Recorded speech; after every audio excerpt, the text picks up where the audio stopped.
get started. European Southern Observatory, or ESO for short, is one of the powerhouses of astronomy today.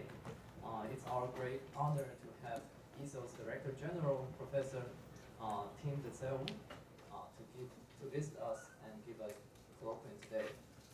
ASIAA's Director, Professor Zeeuw will introduce him.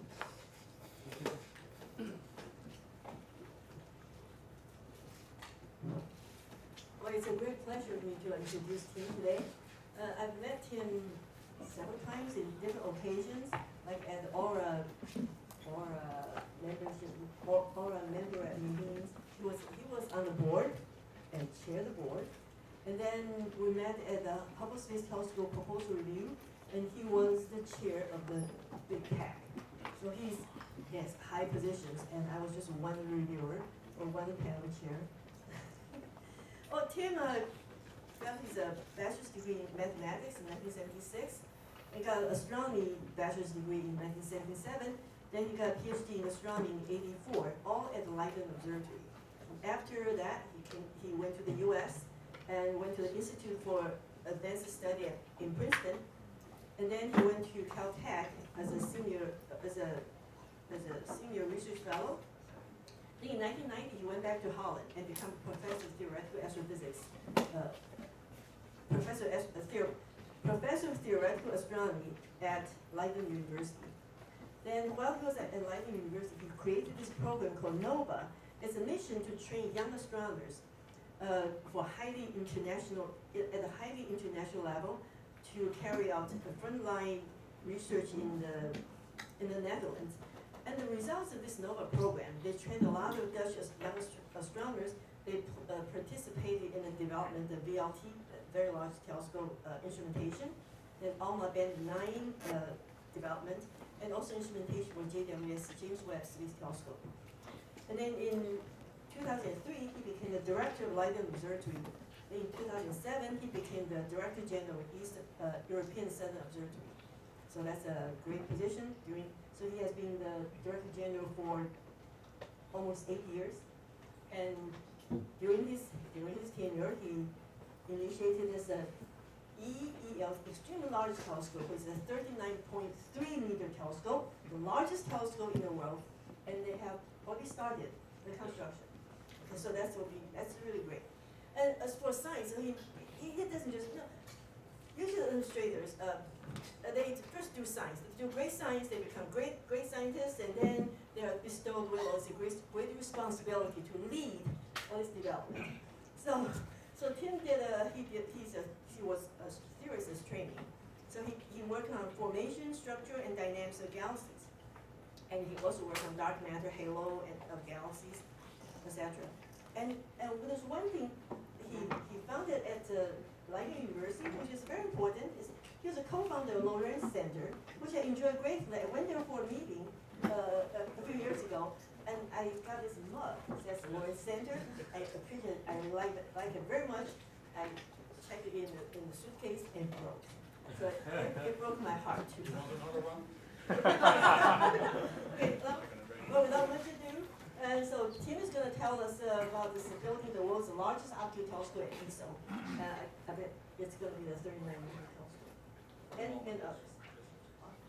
Let's give him a round of applause and welcome Tim for the talk. Thank you very much. This laudatory introduction. I'm a bit ashamed or embarrassed. Thank you very much. It's a real pleasure to be here for a short visit and learn much about East Asian astronomy that I didn't know yet, and to interact with the astronomers. Yes, it's very scary. It's a pleasure also to tell you about ESO, European Southern Observatory, and indeed towards the end of the colloquium about the new project we've just started. But I'm well aware that the audience is fairly broad, and they're not all hardcore astronomers. So I first wanted to say a few words about our field and about ESO as an organization. You're looking actually at a picture of the night sky taken at our observatory in northern Chile, the southern sky. You see the Milky Way towering above the telescope. telescopes on parallel, and you can also see the, let's see if this works, the two Magellanic Clouds, our nearest neighbor galaxies. And of course you see lots of stars. And the study of astronomy, I define it as the study of everything beyond the Earth. And it's a big universe, and astronomers are a small group of our civilization that wants to understand what's in the universe and how it works.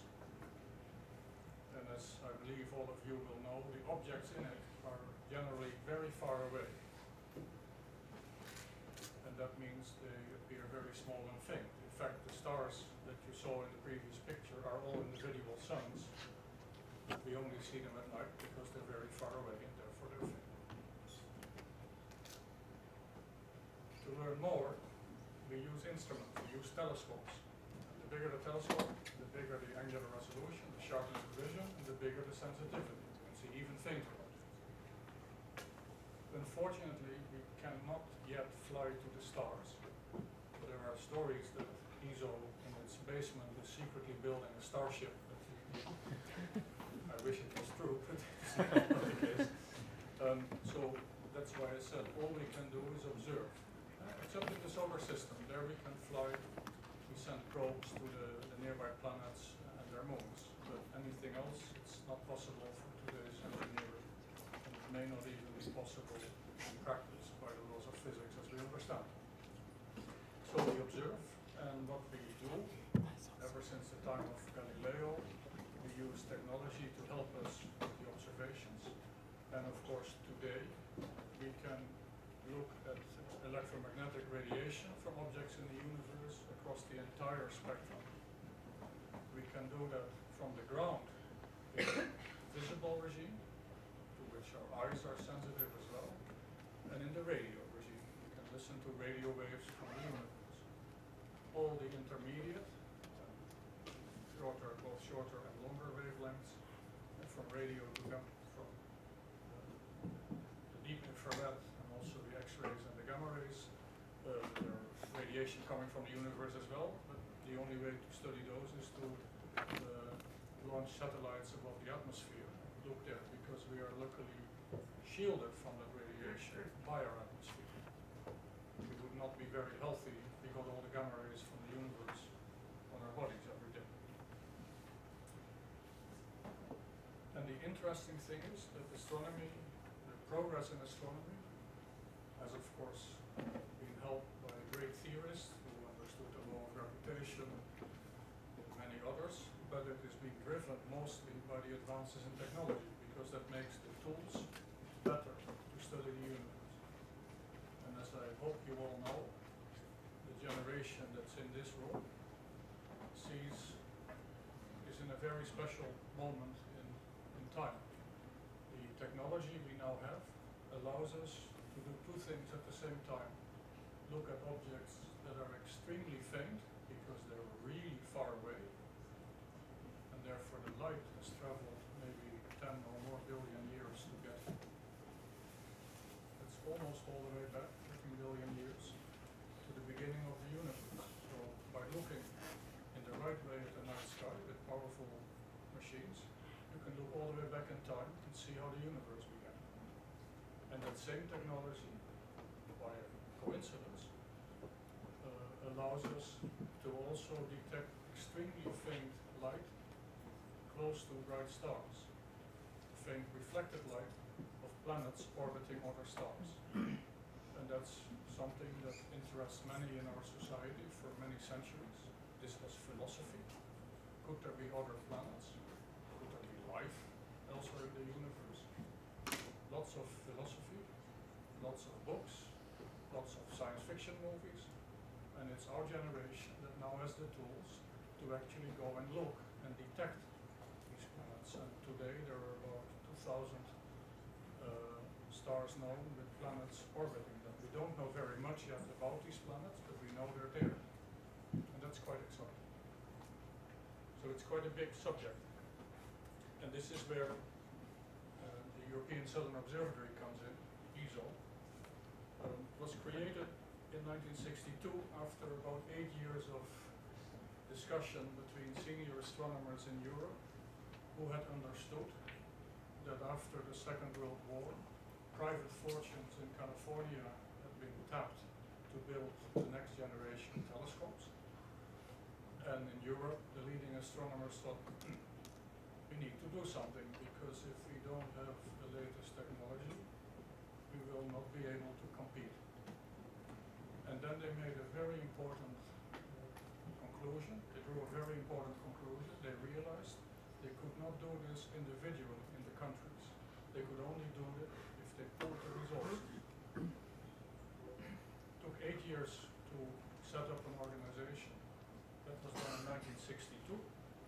And these 5 countries decided to jointly build what was then called a giant telescope with a main mirror diameter of 3.6 meters, which today is diplomatically called medium-sized. But that was similar to what was being built in California. And that was the goal, and they wanted to go to the south for 2 reasons.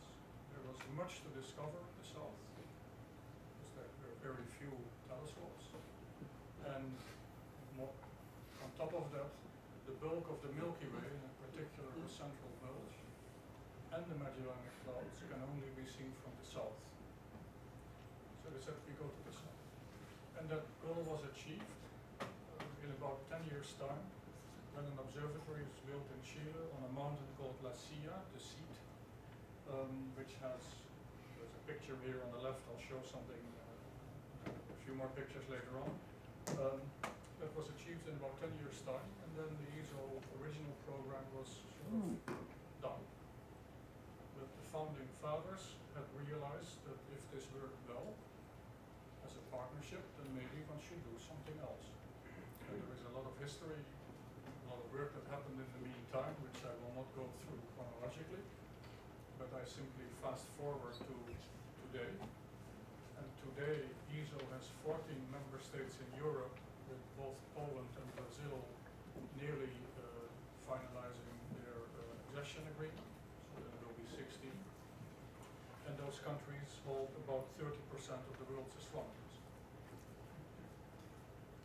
And beyond the LaSilla Observatory, ESO has built an observatory on a mountain called Paranal. It's called a very large telescope. It's the second picture at the bottom. We'll go back to that as well. And we are in partnership with North America and East Asia, represented by Japan, in the largest radio telescope in the world, which is operational also in Chile. And we have just started the construction of an optical telescope with a main mirror diameter of 39 meters. And it should be ready in 2024.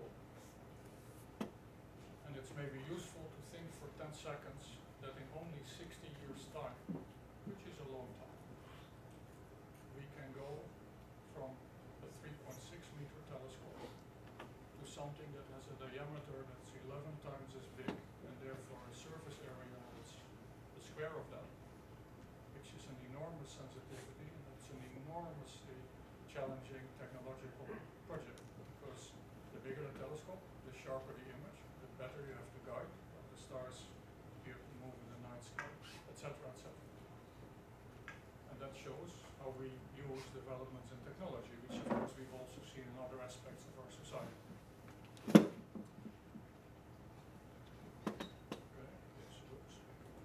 Our sites are all in Chile. Our headquarters of ESO is in a small suburb of Munich, Garching by Munich, in Germany, but all the observatories are in Chile. We have an administrative center in Santiago, and then if you go further north, and this is a map of part of Chile, the west coast of South America, just north of La Serena, at the southern edge of the Atacama Desert, is the original observatory.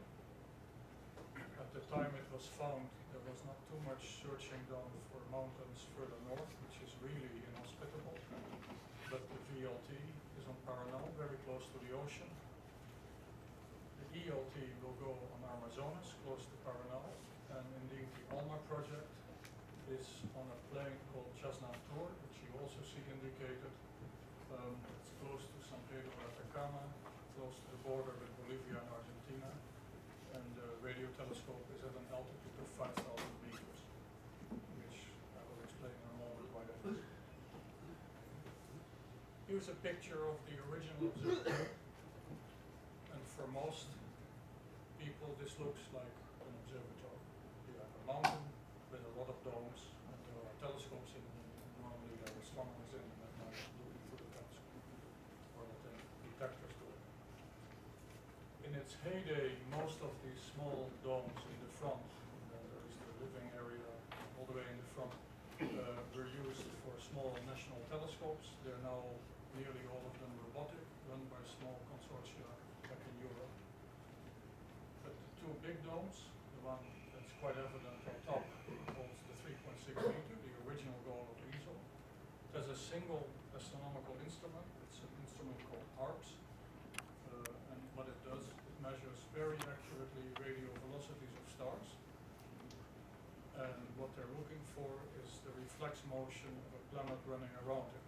We've all learned, I think, in basic physics that in a two-body system, both bodies move around a common center of mass. So if you have a small planet around a big star, the planet is this, but the star moves a little bit. And the motions are less than 1 meter per second for something as big as the sun. And we can measure that from the stars. We can look at the velocities and we see that there are sinusoidal periodic variations. Something is pulling the star and therefore it must have a planet. The other big telescope, medium size we say today, is in this rather more futuristic dome. It's called the NTT, the New Technology Telescope. ESO is not very good in finding sexy names for its telescopes. New Technology Telescope, very large telescope, extremely large telescope. I may get back to this. Anyway, the NTT is a 3.5 meter telescope, different construction, with a much thinner mirror than in the past. The problem with the classical approach is if you have a big mirror, the telescope moves, the force of gravity changes on the mirror and it starts bending, meaning that your image defocuses. Not good, you don't have a sharp image. And it's hard to fix that, except if you actively support the mirror at distance. And for that, you then need a computer that shows you how to adjust the shape of the mirror. But you can use much lighter glass and much thinner glass. So that was pioneered on the NTT and then used for the flagship, which I'll come to in a moment.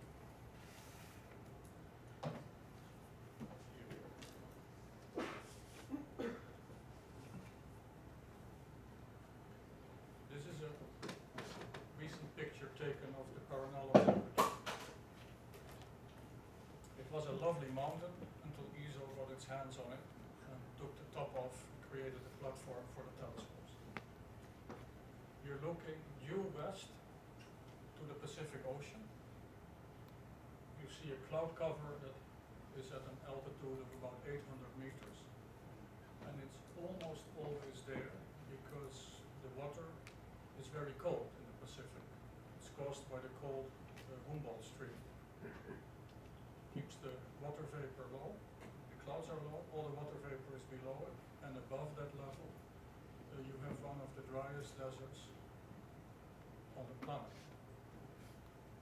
The Chileans claim they have the driest deserts. You try this in Australia, they get upset at you, they say we have the driest desert. It doesn't matter, it's extremely dry. And above the clouds, in this Martian landscape, therefore the sun shines nearly every day, no clouds, and there are no clouds at night either. So it's fantastic to observe there. And on top of it, the transparency of the atmosphere is extremely high. So it's really dark because you're in the middle of a completely isolated desert. Here's a picture looking east, taken about more than 10 years ago when the facility was not completely finished.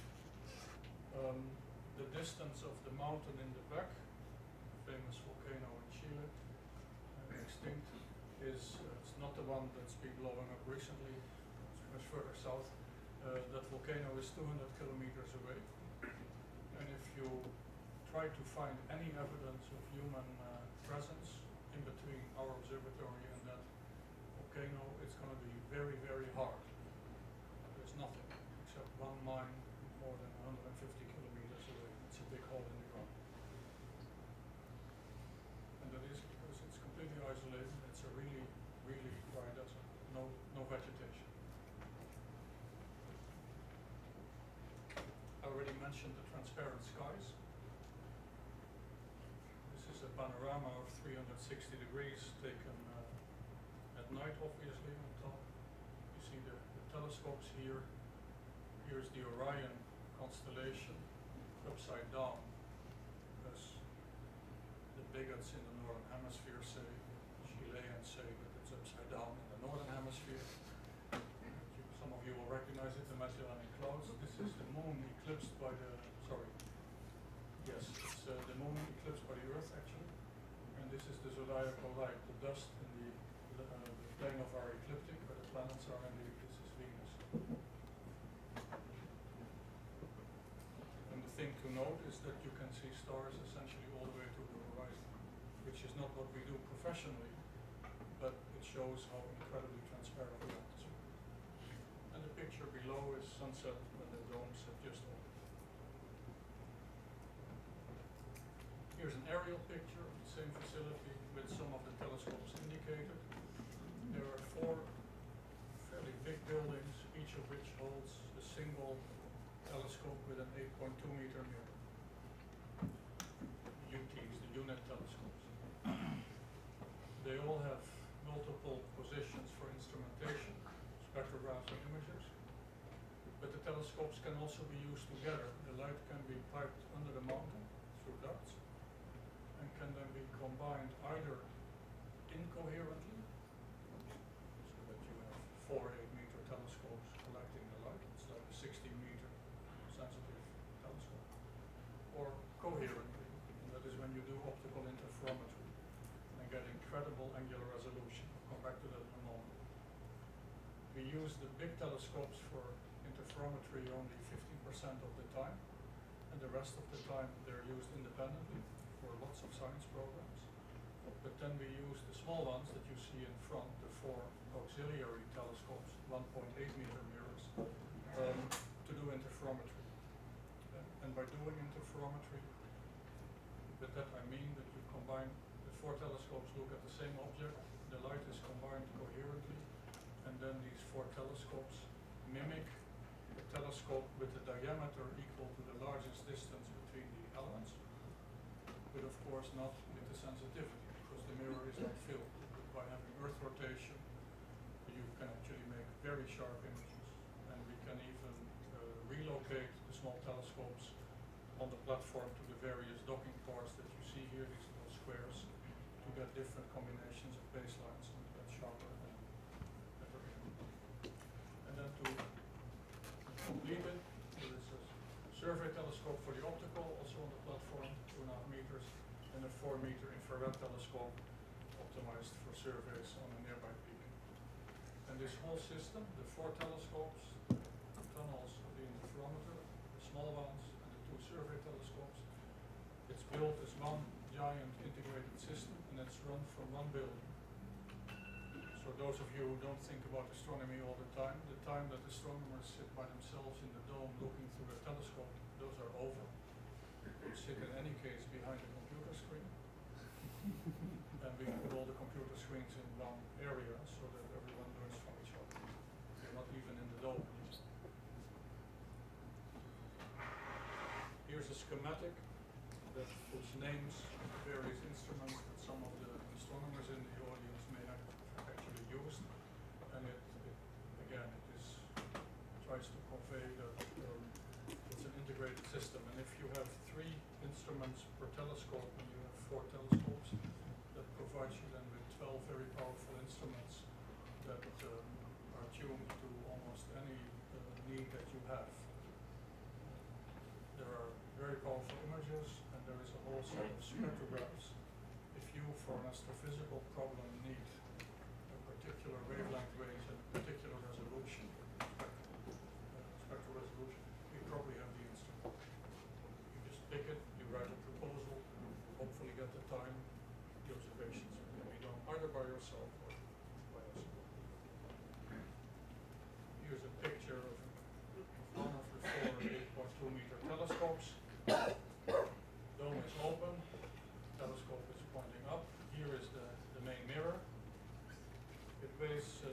2 tons of glass, incredibly thin layer of aluminum on it.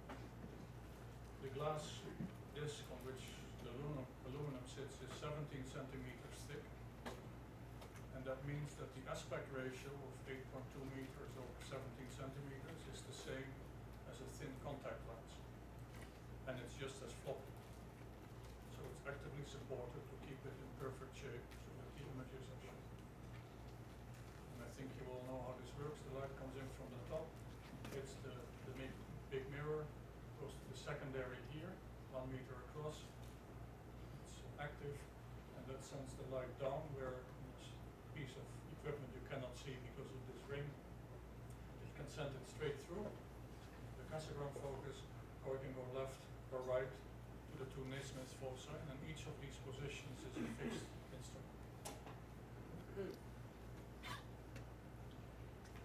It's one thing for me to tell you, look, we have these telescopes with all these instruments that have names. It's another thing perhaps to see.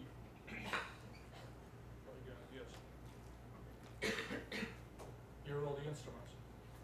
So these are high-tech machines. You have these big mirrors that have to track the stars very accurately, and each of these telescopes have cameras and spectrometers that are serious pieces of equipment. Some of our instruments are cheap; they cost 5 million euros to build, to buy and build. Others, recent integral field spectrograph, 22 million euros, 10 years of effort to build very high-tech machines. They're built in a way that I will explain in a moment, and the crew on the mountain has to maintain all of this. And all of this needs to work every night, because every night the sun goes down and it's clear, more than 90% of the nights. And the astronomers are there to use every second of time. So it's a lot of effort. That means that the telescopes don't run by themselves. You can see here, maybe if you look closely, this is the mountain again with the 4 UTs visible here. We have about 150 staff on the mountain at any given time, where a fraction of them are engineers and technicians who maintain everything during the day. A fraction are the astronomers who work at ESO over visiting. And there are also people that clean, that run the kitchen, run the car park, etc. And the residence has won various architectural prizes. It was also blown up in the movie The Quantum of Solace that featured 007. We visited Paranal, and as I was explaining to someone over lunch, it took Daniel Craig 8 minutes to destroy the residence. So this photo was taken before, you understand. And inside we have a tropical garden. There are rooms, of course, for the staff, for visitors. We have a tropical garden with a very small swimming pool. This is not decadence, this is smart thinking, because the humidity on Paranal is usually of order 5%, which is maybe a value somewhat hard to imagine in Taipei today. Where I come from, the Netherlands, same story. I've seen it below 1%, and that's very unhealthy. And our staff cannot stay longer than 14 days on the nights on the site. They work in shifts of 8 days on the mountain and 6 days back home with the family in Santiago in most cases. But by having this small garden and a small swimming pool, there is more humidity in the place where you live, and that's actually good for your health. Otherwise you lose